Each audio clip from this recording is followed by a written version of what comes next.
মই আগতে কৈছিলো যে তিনি গগৈ এই শব্দটোৱে আমাৰ জাতিটোক বিখণ্ডিত কৰাৰ এক প্ৰকাৰ ষড়যন্ত্ৰ আছিলে।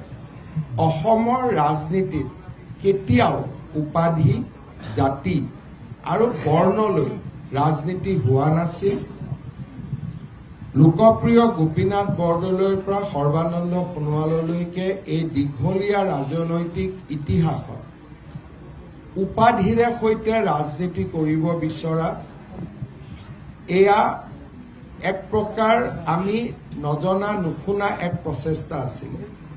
যদি আপোনালোকে গোপীনাথ বৰদলৈৰ পৰা সৰ্বানন্দ সোণোৱাললৈকে ৰাজনৈতিক ইতিহাস চাই, কেতিয়াও উপাধিৰে ৰাজনীতি কৰিব কোনেও বিচৰা নাছিল, কংগ্ৰেছে হওক বিজেপিয়ে হওক।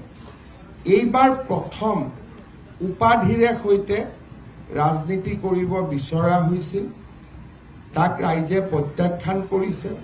আৰু মই আগতে কৈ অহাৰ দৰে যে আমাৰ ভাৰতীয় জনতা পাৰ্টিৰ মঞ্চত গগৈও আছে, বৰগোহাঁইও আছে, বুঢ়াগোহাঁইও আছে, দাস কলিতা কোচ ৰাজবংশী, পাহাৰ ভৈয়ামৰ জনজাতীয় সকলো লোকৰ সমাৱেশ আমাৰ ভাৰতীয় জনতা পাৰ্টিত আছে।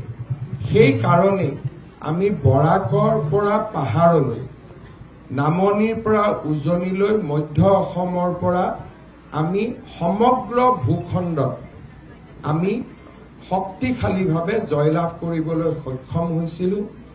অসমৰ ৰাইজে এই তিনি গগৈ ৰাজনীতিক দৃঢ়তাৰে সৈতে প্ৰত্যাখ্যান কৰিলে আৰু দুজন গগৈক অসমৰ ৰাইজে নিৰ্বাচনত পৰাজিতও কৰিলে।